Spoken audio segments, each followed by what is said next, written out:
उदालगुरि जिल्लानि सिंनि टप 10 जोंनि बर' बिजोंनि फरायसा फरायसुलिफोरखौ बरायनाय हाबाफारिया सोलिगासिनो दङ आरो बे हाबाफारिखौ जिल्ला दखरा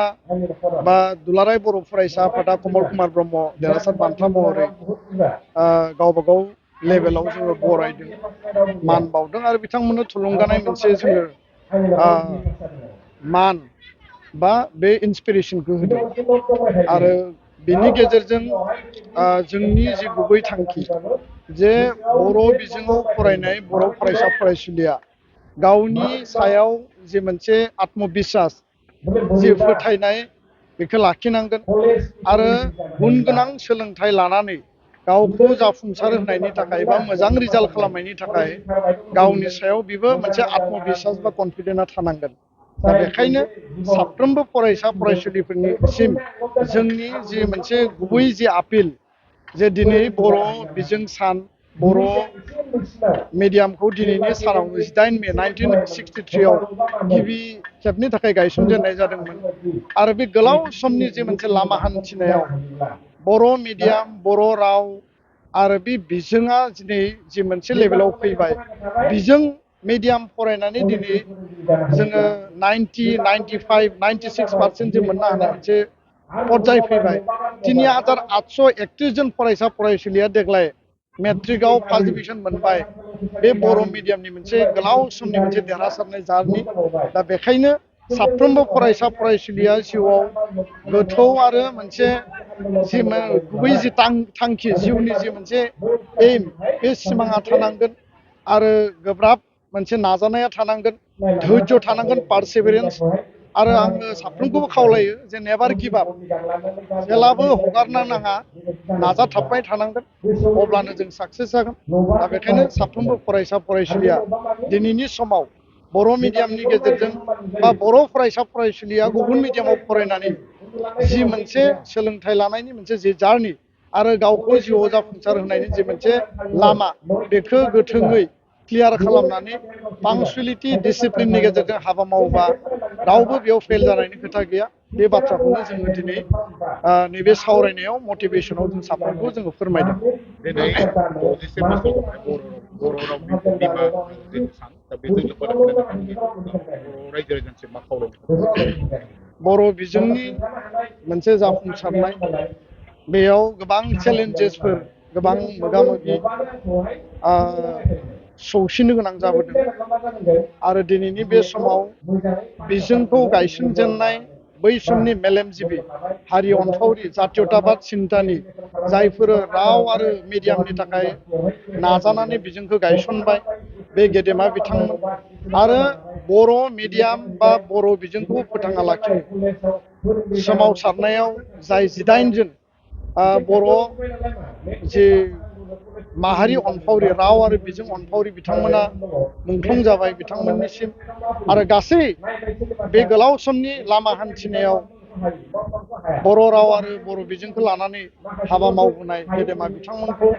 आङो दिनैनि समाव गोसोखांदों। जायफोरा रुंसारि जाबाय, मुंख्लं जाबाय, आनान गसाइनि खाथियाव गोजोननि थाखाय आर'ज गाबदों। जायफोरा थांनानै दङ जाहाथे इयुन जोलैखौ जातीयताबाद बर' राव बर' मिडियाम फोथांना लाखिनायनि बे मोनसे नारा-नाथा दिनैबो मोनफ्रोमबो रावानो मोनसे स्ट्रागोलनि गेजेरजों थांनानै थायो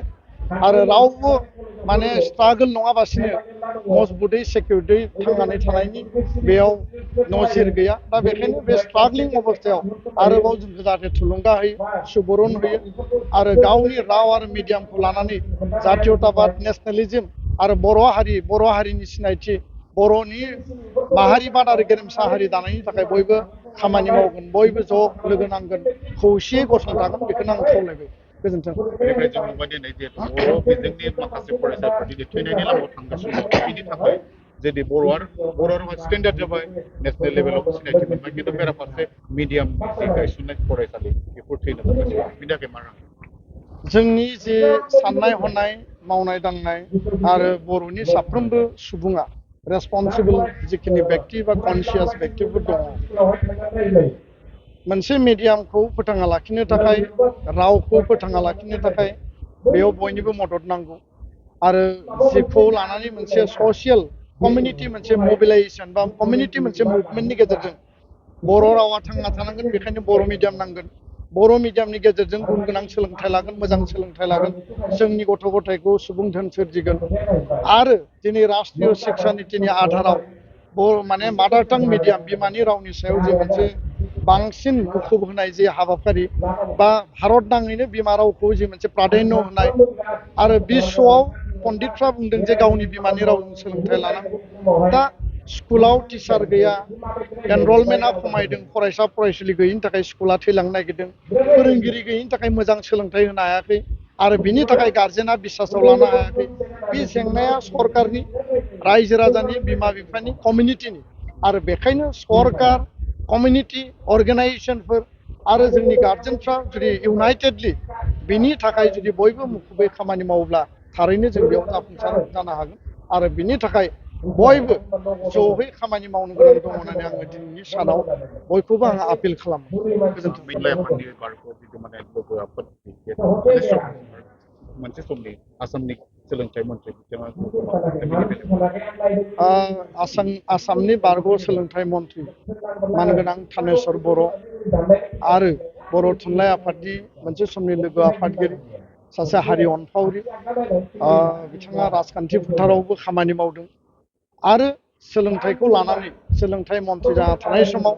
आरो सासे प्रफेसार महरै खामानि मावबाय थानाय समावबो बर' हारिनि इयुन आरो बै समनि आथिखाल थासारिखौ सिन्था खालामनानै गोथौयै गुवारै बिथाङा खामानि मावबोदोंमोन बिथाङा 86 बोसोराव रुंसारि जाबाय जोंनि गेजेराव गैलिया बे मोनसे दुखुनांथाव थासारि बिथाङा जुदि गोथाङै थाबावोब्ला मोनफ्रोमबो मेल मिटिङाव जों बिथांखौ मोनदों रावनि मिडियामनि सोलोंथाइखौ लानानै जेला जोङो मेल लिङो बिथाङा बाहागो लाफैदोंमोन जोबथा बुब्लिसिम हारिनि थाखाय बिथाङा सानदों बिथांनि सोरगोआरि जिउमानि आलो गोजोननि थाखाय इसोरनि आरज गाबदों आरो बिथाङा जे मोनसे सिमांखौ लानानै हाबा मावदोंमोन इयुनाव जोङो बेखौ मोगथाङाव जाफुंसार होनांगोन बिथांनि रुंसारि जानायाव गोथौ दुखु मोननायखौ फोरमायबाय आरो बिथांनि जे सारादु दङ बेखौ जोङो ज'है लोगो नांनानै माहारि आफादारिफ्रा बयबो लोगो नांनानै ज'है जोङो बाहागो लानायनि गेजेरजों जाफुंसार होनांगोन बेखौनो आङो खावलायबाय गोजोन्थों